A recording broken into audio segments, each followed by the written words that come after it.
Welcome to the second part of our webinar with Deloitte. For some of you who don't know what Level 3 is, I'll quickly tell you. Level 3 is a ecosystem. We bring together startups, corporates, and ecosystem partners to drive innovation. It's a partnership between Padang & Co, Open Innovation Catalyst, and Unilever Foundry. We host about over 50 startups and 8 corporate partners. Deloitte's one of our corporate partners, and I'm very excited about today's session with Sarah and Petra. Petra's from Unilever, who's one of our very, very key partners. So thank you to both of them for taking the time. And it's a very close to heart conversation. It highlights the very importance of organizations who spend in and invest in sustainable practices, then has a greater impact when you're hit with crises like COVID-19. But I'll let the experts talk on that. Keep it engaging and have a great session. Over to you, Sarah. Thank you, Upma. It was really lovely to be back on today. So just to give a bit of a background to this webinar, and then I'm going to switch my camera off just to make sure our internet is still at optimum speed. So the background of today, this is actually built off a paper that we've recently written on the sustainability transformation. And the paper really explores the growing number of pressures that businesses are under and examines the strategies companies on the leading edge of sustainability are adopting to secure new opportunities for their future business. There's 3 main components to this, or 3 main strategies that we've really observed from leading businesses. So look ahead, look inside, and look around.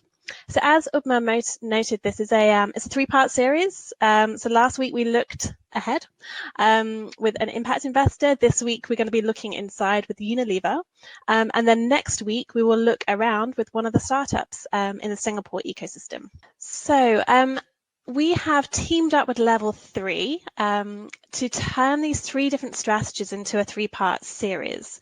And the aim of what we're trying to do here is really connect investors, corporates and startups within Southeast Asia and beyond to really explore whether the current COVID-19 crisis is catalyzing the sustainability transformation. And so really looking at the impact of the current pandemic on sustainability.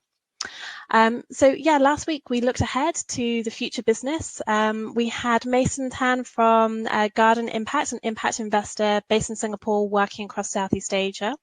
So he joined us to discuss what emerging kind of threats, or more importantly, opportunities businesses were facing in the current crisis, and how they could look to those opportunities as on the other side of the COVID recovery. This week, we are going to be focusing on the need for businesses to look inside. So to look back within their operations to identify areas for innovation to accelerate their sustainability transformation. And I'm really pleased to welcome Petra Meekers, Global Head of Sustainable Sourcing, with us today to discuss how Unilever has adapted to the COVID disruption whilst upholding their sustainability commitments. And then just as a preempt for next week, so 18th of May, we will be exploring how businesses can look around to leverage their business ecosystem, including the capabilities and even potentially the influence of others to really create competitive advantage in the marketplace. But to focus on look inside, to start off with, what I did want to do is just start off with a bit of a definition of sustainability. We're adopting the UN Sustainable Development Goals as the primary definition here. And it's important to note that businesses are a critical partner to the achievement of the SDGs. They contribute finances, they provide products, and they provide services to address sustainability. And as we all know, the SDGs are interdependent and interconnected. And I think reflecting on the current COVID-19 situation, this has really highlighted how these different SDGs and sustainability more broadly is interconnected. I mean, ultimately, this is a health crisis, so SDG number 3, but it has had really devastating impacts on a wide range of the SDGs, really threatening to the attainment of SDG 1 on poverty through to SDG 4 on education, SDG 8 on economy. The current crisis is really a societal and an economic crisis at its heart. And I think the crisis has also served to reinforce how interdependent our world is. And this is something that we will kind of touch on with Petra a little later when we start talking about global supply chains and how they've really been disrupted. And it's just worth noting that, as individuals or as businesses, we do face global challenges, and these need global solutions. And businesses are playing a really critical role in innovating and developing many of these solutions. So hitting on SDG number 9 there as well. But cracking on with the look inside approach, in the research that we conducted, we started to really look at companies we deemed to be on the leading edge of sustainability.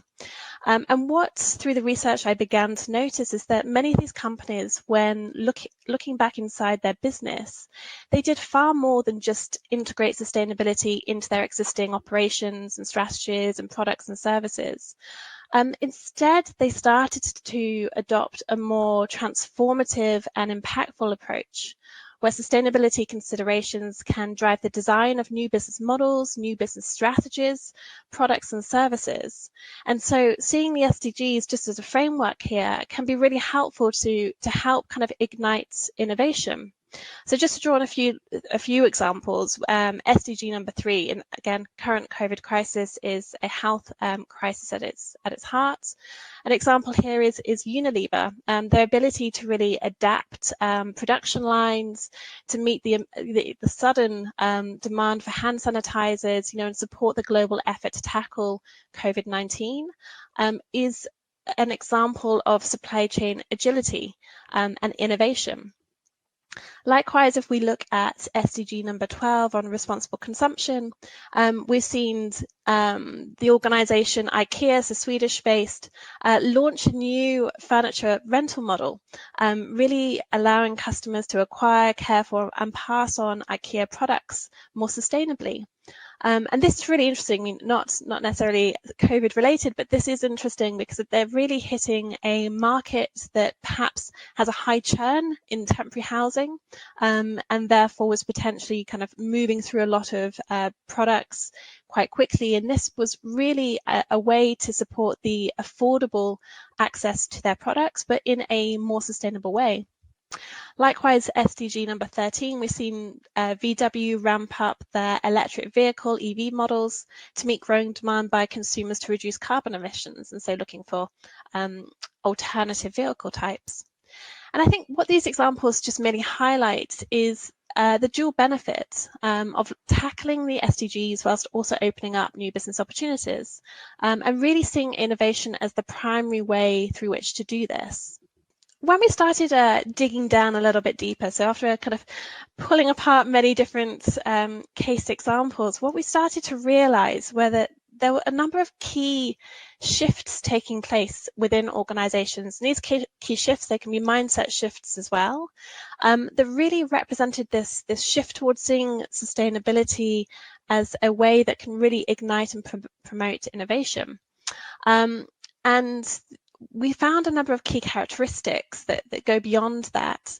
So for instance, we started to see that these organizations were typically moving from consultative interactions with stakeholders, still a good practice, but the best practice seemed to be much more collaborative. So engaging in co-innovation, co-collaboration with stakeholders, building mutual interest and mutual outcomes. They tended also to abandon profit-driven mindsets in favor of purpose-driven mindsets, so creating longer-term value for stakeholders, not just for shareholders. Again, this is something that we have also seen with the release of the Business Roundtable Statement on Purpose, really re-emphasizing this purpose-driven approach to multiple stakeholders. They tend to be more transparent in their information about the sustainability performance rather than choosing to kind of remain opaque. They're ecosystem focused. They tend to transcend traditional boundaries. They tend to collaborate outside of their traditional industry, for instance. They evolve and engage wider ecosystem and external stakeholders than traditional enterprise-focused firms that perhaps are very internally focused or only focused on their particular industry as we know it today.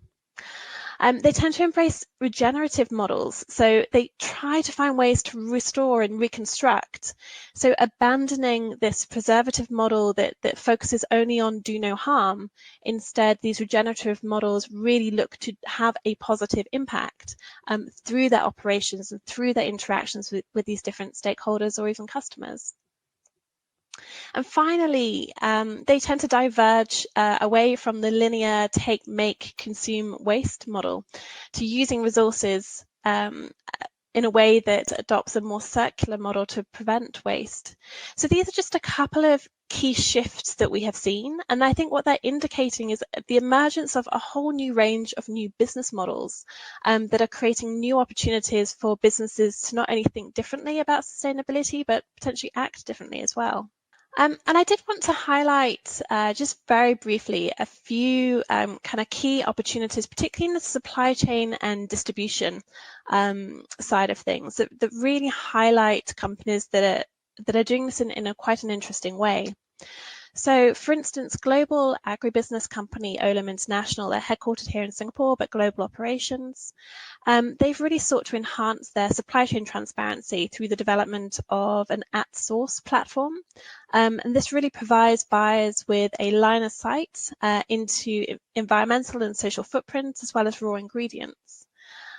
Likewise, we've seen the food company Mars experimenting with new routes to markets, looking at new collaborative business models. So they've done a huge amount of work around economics of mutuality, where Mars has started to work with micro entrepreneurs in rural and urban areas, areas typically that they weren't able to reach or distribute to before. And through this, they're looking at promoting poverty alleviation projects alongside obviously expanding their reach out to target consumers. So I think it's just really interesting to see how new business models are emerging and how new business innovations have taken fold for organizations that really look at sustainability not as only a risk to be managed, but also as a problem to be solved. So on that note, what I wanted to do is just run a quick poll. So I've mentioned a few supply chain kind of best practices there, but I did want to bring it back to the current situation and highlight obviously the impact that COVID-19 has had on global supply chains and really start to think about the implications here for sustainability. So you should find on your right-hand side, which will come up now, a polling question. So the question being, how much has international air cargo decreased since the beginning of the pandemic? So just to get your perspective, 25%, 55%, or 75%? So I can see a number of different, we've got a leader here with 75%.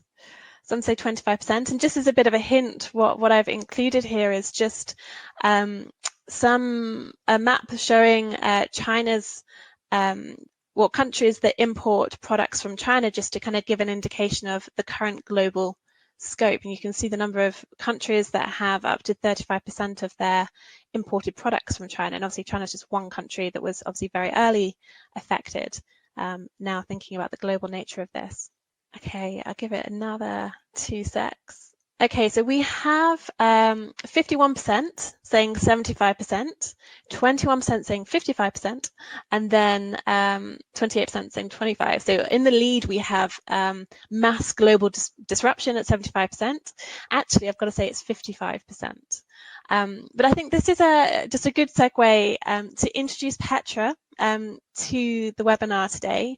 And Petra, in her role as a global head of sustainable sourcing, is obviously dealing with many of these challenges, I imagine on a daily basis. So Petra, I'll hand over to you to give a bit of an intro to some of your work and how Unilever's global supply chains have been disrupted at this point in time. And then I'll circle back for a few questions to really start picking your brains.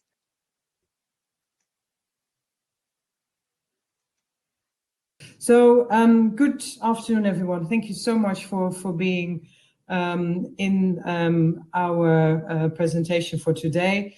What I want to do is to give you a bit of a context setting first on, indeed, from a Unilever perspective, sustainable sourcing, what that meant, how we are working with that.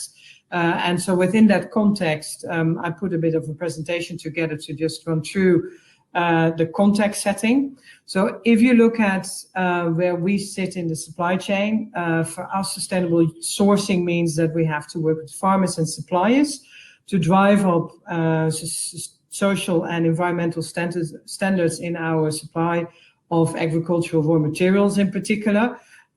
We do have also the chemical supply chain and our renewable energy supply chain, but I've taken in the first instance a bit where the biggest volumes for our sitting, so 2/3 of our main volumes that we are buying sitting in the agricultural supply chain. And doing so, we created a secure, sustainable supply of materials that also deal with the future growth of our business. Now, with that context, what we used was indeed the implementation of our Sustainable Agricultural Code, which is the foundation of all the work that we have been doing. Now, if you look at Unilever's Sustainable Living Plan, it started off in 2010, and it took us all the way up to 2020, so 10 years of implementation. And what we had set out as a commitment, which was at the point of time when we started off, we knew that it was going to be quite a challenge, was to source indeed, by 2020, 100% of our agricultural materials sustainably.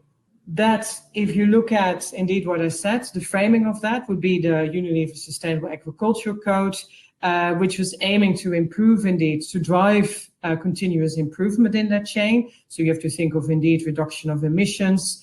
You have to think of indeed water consumption and how water is being consumed from an agricultural perspective. And of course also deforestation and other environmental issues, including yield profiles, and also knowing the locations of where we buy, so the farm locations. We set it up, of course, following a strategy, so a supply strategy, and following that strategy then also with the risk assessment. So what sort of suppliers do we have in the chain? What are the areas of concern that we are sitting? So all depending, of course, on the materials that you source. Where do we need to drive the improvement? So following through with indeed an improvement program, you can measure indeed what sort of outcomes you are seeing over time. You then also align your engagements. And at the end of the day, a lot of our suppliers or particular supply chains, so like the commodities, we started off with a certification program. So you have to think of palm, that was the Roundtable of Sustainable Palm, and following that through with the standards to work with our suppliers by certified materials. So this is the framing on how we have worked. But what that did as well was indeed to risk assess and to engage with these suppliers. So your networks that you have built up and the way that you have mapped your suppliers and knowing where they sit in the chain are particularly helpful in current times. So with that, if you look a bit at the delivery, we know that on our critical crops, we have delivered 95% against our commitments. We have worked with 600,000 smallholders in that supply chain. So integration of smallholders was an important focus for Unilever. And indeed, we also had a big program on dealing with renewable energy on our own operations, but also extending that to the supply chain and finding ways to engage with suppliers on how to indeed drive the agenda of carbon emission reductions. Now, taking that to a more specific lens now at the current times, what we have seen is that with a purpose, we also can prioritize the stakeholders, redirect our resources and be more precisely in our response to during this crisis. So what we have been seeing is that we can engage quite directly with our, let's say, the smaller players that are really struggling to deal with cash and cash flows, and how we can ease that financial instability by creating an early payment system. On the other hand, we also know that the national agenda, so for instance, indeed, China was the first location that got very much impacted also for our own factories, but also our supplier factories. And what we needed to do in terms of creating ways to still get products to market. So were there factories that held a capacity left, or could we actually link particular operations or different programs to each other? So one supplier linked them to another to then create other capacities in the supply chain. So we had an example there where we worked on the PPE, so personal protection gear with these shields, that we had one factory that could convert their production systems to actually start to produce these shields, and then extending that into another supply chain. So having a factory restart and having these shields at hand, it meant that we could link these two production systems up, and making sure that our suppliers would also still have the ability to have a production, a chain or a production system. With that, of course, a very important part was engaging our supply chain on safety of employees, and understanding to that extent also where the vulnerabilities are. And with that, I think it was important to also see that even though we focused on that already on the Unilever Sustainable Living Plan, the continuation there on climate change and indeed the crises that we see in that supply chain around deforestation, around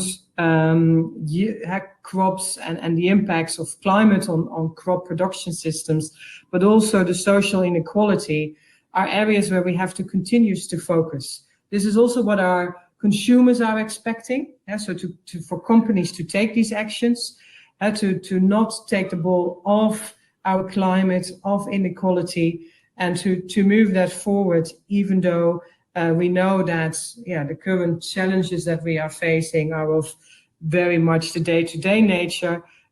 This is not going to go away, and therefore what we see is that we need to drive the partnership connections that we have, the technology that we can apply, and indeed the way that we work with people and integrate, have communities integrated in the chain, but also reach out to our suppliers and their communities, are enabling factors that we will need to take forward in the future as well. Now, what was the investment advantage in the supply chain? So what the previous work that we have been focusing on, and where we now can see that it had really it contributed to the strength of that supply chain that we currently have, was very, very much the focus, for instance, on direct sourcing. So the implementation of we invested in a oleochemical refinery in Indonesia. So where we are having a big footprint indeed on palm sourcing, so palm oil sourcing, we always felt the need to have our own facility so we can actually directly source in the chain and connect to smallholder suppliers in that chain. So we can see now with having that facility in Sumatra and being able to still have an infrastructure around these smallholders and bring these connections straight into our factories, have helped not only to have a supply chain, so you could imagine this is a supply chain that links to, for instance, hand sanitizers and hand soaps, how important it was to have this production facility to continue, reach out to have for Indonesia itself, so the production system for Indonesia to have these sanitizers and soaps in the chain, also for the export, so for instance, India, where we really much need now the increase of hand soaps and sanitizers. So having then that link to the original supply chain, so the production facilities, so suppliers that we can now really make sure in the 50 kilometer to 100 kilometer radius can supply us, and we can pick up and have an infrastructure in place. So this really helped us that we now can see in current times that the traceability to these locations where we source, and dealing also with these programs, so indeed the smallholders, understanding what their current needs are, how we can facilitate what I say, the logistics of the crop, the payment of the crop, so early payment systems, and indeed creating still a pool in the supply chain was very helpful. In that extent, also to deal with health and safety in these communities. So working through our own networks that we have on the ground with these particular smallholders, trying to understand what their current risks are, the health system. So what sort of situations do we see for them that they are struggling with, and what sort of information needs to be extended? We have very much worked on infrastructures around, like say, the hospital and health systems. So focusing on hospitals and local clinics in the nearby areas. What facilities can they offer? What sort of help do we need to extend to make sure that also the governments and the local governments can work with these communities with the risks that they are facing. With that, the extent of data has also really showed to be very helpful at the moment. So what we have seen is to have the ability, for instance, to analyze in the port facilities the congestion, understanding what sort of shipments are possible to leave, what sort of closure of ports that we are seeing around the logistics and the organizing of the logistics in the supply chain. We could really use our supply chain infrastructure. So having the ability to work with our satellite imagery information, dealing with our systems that we have at the moment, and working particular scenarios. So working indeed on algorithms and artificial intelligence to sort of say, okay, if we see this kind of patterns sort of to evolve around, let's say, the exporting locations, like a port facility, what will that do in the long term on particular routes, and what can we plan otherwise? How can we engage with our suppliers on port congestion, and what sort of priorities do we need to give first to what kind of material? So you could imagine that everything to do with health and indeed the sort of soap and sanitizers, extending that to different locations was very much where we could use that infrastructure now to do these predictive models and to help the supply chain to direct certain logistical streams, but also helping our suppliers to understand what was going to be the next sort of challenge they would see. So what we call that indeed is the way that data now drives that traceability, but also the transparency. So the discovery of where locations can be used, what is people movements, what is the predictive sourcing modeling that we can do in, and then with the extent, of course, also to know what the risks are in your supply chain. But for the COVID situation, we could really now use all this information, which we initially might have used for deforestation risk monitoring or understanding how smallholders enter into the chain, also to do the modeling around indeed yield risk. Where do we see, for instance, migrants, labor issues arising in the chain, and what needs to be done to engage with our suppliers? You could imagine that a lot of people have to stay in now.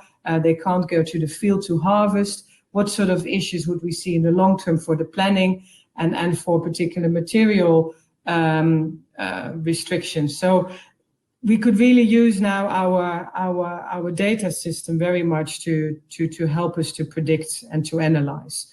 So the digital layers that we have created to indeed work with that visibility in the chain. And beyond what I said, dealing with monitoring deforestation, also the whole connection of the chain and what we could optimize there. So with that, I think that Sarah has quite a couple of questions for me. So thank you for listening in and following us through this presentation. And maybe, Sarah, we could now go into a bit more the specifics of the conversation. Yeah, thank you, Petra. And that was really comprehensive. It's amazing to see those slides and everything that Unilever is doing. I can imagine, just kind of first off, I can imagine that your job got a lot harder almost overnight when this happened.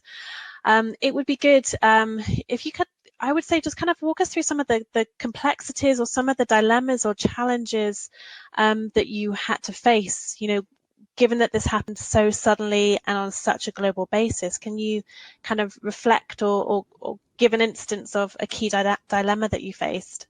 So I think the initial, so I think what the key dilemma so of course in February we started off initially in China and having indeed the sort of the flows of the supply chain and how they interlink to our China operations all of a sudden became much more complex, because we then got northern Italy. So if you look at indeed the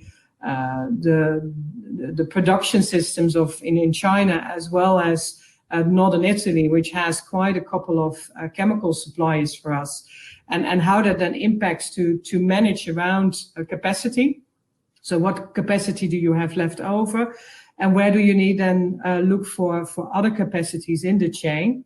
So how do you then, you have your databases, and then how can you link those capacity connects to other suppliers or the same suppliers but other locations. So particularly dealing with the national agenda versus indeed the global supply chain, and how you can strengthen that through indeed broadening your supply chain through bringing in the different connections. So we also have done a factory that would initially produce other materials, convert them into what I said, for instance, producing plastic shields. We did that same with hand sanitizers. So converting a supply chain on a day-to-day basis in such a way that you can still have the suppliers having the ability to produce, and us also having the type of products at the place that we would need it. Great. And I do think it is amazing, having read up on some of the work that Unilever's been doing, the ability to rapidly adapt production lines, like that's not an easy task. One question I had for you, and you mentioned it, when you're going through your slides as well, dealing with border closures, worker issues, workers having to stay indoors, factories closing, logistics totally kind of being disrupted overnight. How did you and how's Unilever been able to kind of uphold the sustainability kind of practices in the supply chain? Like, what has had to be disrupted? What additional steps have you taken to ensure sustainability has really been upheld? We saw quite some vulnerability in the chain. So what we currently are seeing, and it's still ongoing, is, for instance, the prediction around food security. Because what is happening is that your labor, so the harvesting often all around the world is done through particular networks. So it could be indeed mechanized, which is then normally not that disruptive. But what we could see was that, for instance, everything where handpicking is involved, so you could imagine in Italy, handpicked strawberries and raspberries and tomatoes, that supply chain gets very much disrupted to the fact that people have to stay at home. This is including, of course, the border closures, with harvesters now not coming in from different countries to harvest a particular crop for that particular time.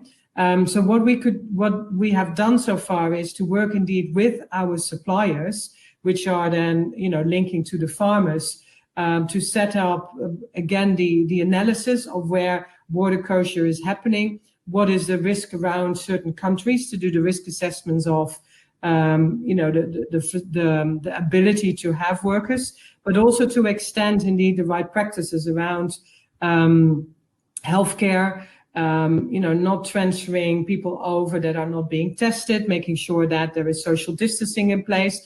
So the way that you now have to interact with your suppliers on the particular social impacts that you're going to see is much more extensive. So that is one area which we really had to stay with our suppliers, but also excel indeed the way that you have to interact on these social measures that now need to take place. We will see, so what I said, so the continuation of buying sustainable materials, of indeed creating then the ability to pick up, to make sure that you have the infrastructure in place. So we did a lot of work around analyzing, for instance, in Indonesia, the situation around smallholder farmers. So our coconut sugar supply chain, our palm supply chain is heavily reliant on these smaller communities, these smallholder communities. So we try to reach out also the logistic structure around a couple of factories to say, okay, can you make sure that you still can cross to these locations? It's 50 kilometers away, to do a pickup of the crops to get it back into the factories again. So lining up indeed, the vulnerability in that chain, particularly around the logistics, was an important step for us to take to make sure that we could continue indeed supporting our sustainability programs. Great, thank you. I do have a few more questions, but I'll also encourage anyone who's listening that has a question, please type it in the chat. So I wanted to pick up on, you mentioned that the smallholder farmers, and obviously was it 600,000? You mentioned, did I correctly? Right, that's a huge amount. So 600,000 smallholder farmers. Supply chains and supply chain networks, I imagine, they're all about people and relationships. How has Unilever's, approach and quite a collaborative approach to its suppliers helped you to kind of adapt and respond in the current situation? Yes, I think in some of what I said, so in certain supply chains, we see that it really helps us to bring the connections faster. We also see, because it's all not, of course, all that easy. I think we can see also, for instance, in our tea supply chain in India, where it's starting to become now rather complex, that we have to leverage much more the let's say government connections as well, our partnerships. So even if we don't source there ourselves, we have to go to our maybe colleagues in the supply chain and to work with the partnerships to make sure that particular locations are still being serviced. So it might not be our supply chain, but we interconnect to somebody else's supply chain to have an engagement around where we see we need to jointly take action to make sure that plantations are not going to be abandoned, workers are not going to be paid. So the challenge is not only managing your own supplies directly, but it is also managing your interconnection to your colleagues, as I would call it. So my colleagues in, for instance, a Mars or Nestle. So to make sure that we can bring in some joint actions to really make sure that we can leverage each other's supply chain as well. Yeah, I'm really pleased that you mentioned that, because I think this collaborative approach, I'm really intrigued to get your opinion on this, actually. So do you think kind of collaborations and partnerships, whether within a sector, across sector, are going to pick up off the back of COVID? It's just something that I personally, and I know with colleagues across Deloitte globally, we're starting to see a lot more that people need to lean on each other. People need to share information. People are facing the same challenges, and we're seeing people really come together to share experiences, lesson learned, seeing whether we can help each other out at different points. Just wanted to get your view as to whether you think kind of the sector is going to become more collaborative, or what you think the outlook might be from a collaboration standpoint. So I think what will happen is that you will see, there are a few things going to happen. I think we will see a evolvement around national agenda. So indeed, what sort of national production systems would you need to maintain to have access to critical materials closer by, and how do you create that capacity? So I think there is where you would see partnerships to evolve. So you might not per definition want to fully own a supply chain, but if you can do that in partnership around a let's say localized production, so in China for China, in Europe for Europe, whereby you will indeed focus around let's say health and hygiene is of course a very important one at the moment, and even with the lockdowns to be in a way less restrictive, you would see more and more that have personal protection and like masks and that sort of production systems really need to start to become more localized. So I think where you see a much more and strange partnerships as well. You might not even see a production chain linking to a production chain, but for instance an IT provider or a software provider interlinking with the production and in that way creating capacity around specific locations. So I can see that local for local, so a local to local supply chain will start to evolve, and that will very much be in more and more partnerships, because you might not have the full capacity yourself, so you will have to rely on the strength of a partnership. What you would see as well is, in a way, that of course the logistics and how you can improve on logistics and what I said, that sort of technology space, I think will very much start to go into an excel, because people can see now the benefit of having visibility and traceability in a chain, being able to model and run models on a continuous basis of saying, if I would get now so many truck capacity falling or so much shipping capacity falling. So I think there is where also that will lead to different partnerships for the future.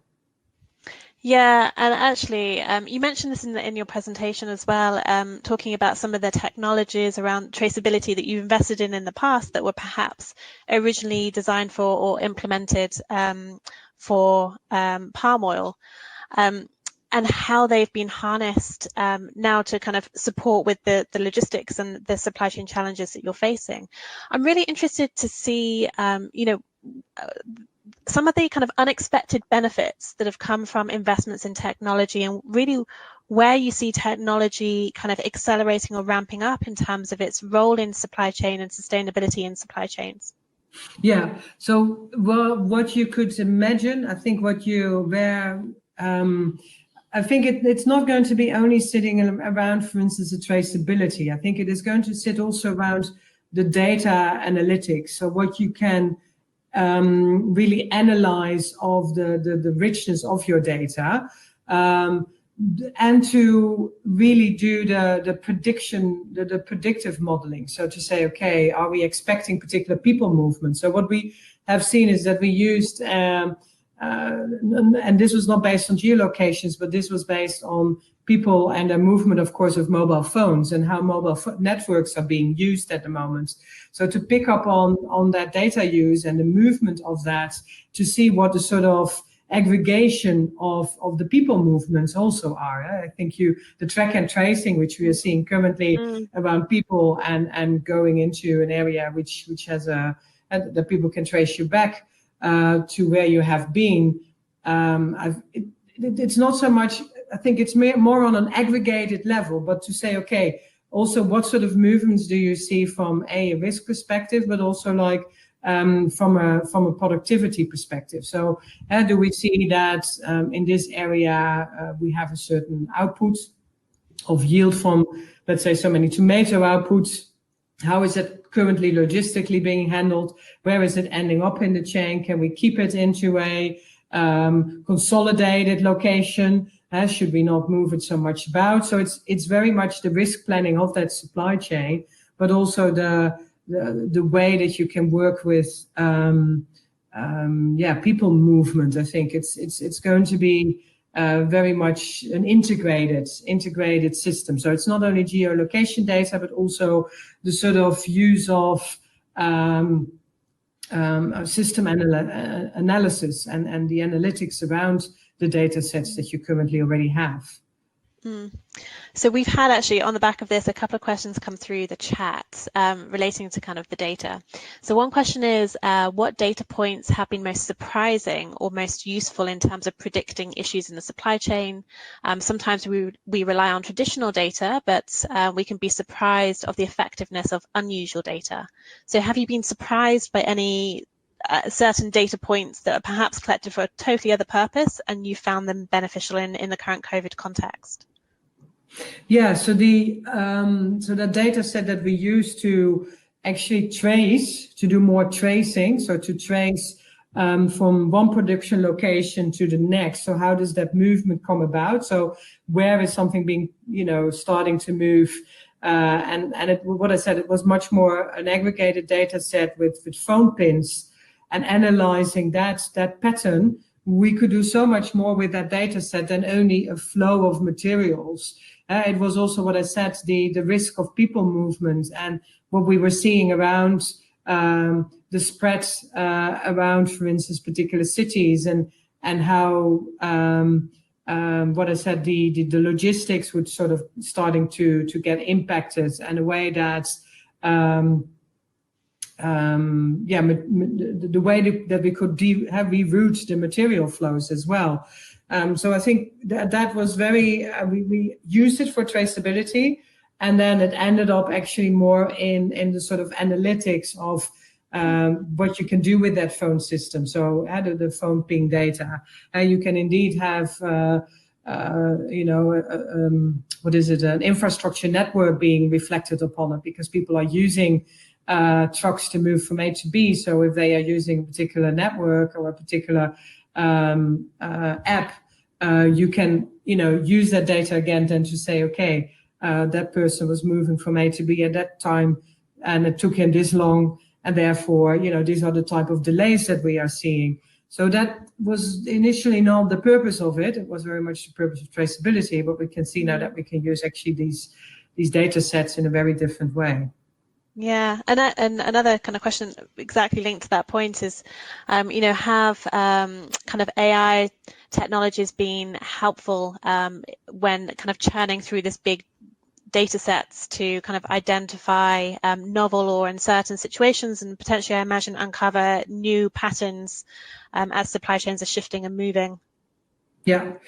So because we have one other worry, which is, of course, that you're sitting in the current trend, which is very much logistics and safety of people. So that is the current worry of a supply chain. I think the future worry is like, okay, are we going to see a reduction of outputs? Are we going to see that the pricing systems are going to suppress particular planting of crops to happen? And so that's sort of and doing the analysis for what the forward situation is now going to look like based on the current data sets. We really have to do that with AI. We can't really you pull in also other data sets like weather data, sort of climate conditions that we're going to see, and if we put that on top of what we currently already know, what kind of patterns would that then mean for the coming 6 months or even 2021? Because these supply chains are not only here and now. It's a lot happens, of course, in planning in advance. So the AI is very much that future modeling, and of course it has its faults. It's not perfect, but and it will depend on how good your data sets are, on how much accurate prediction you are getting. But already having a line of sight in terms of your future risk has shown to be very useful with AI and using AI.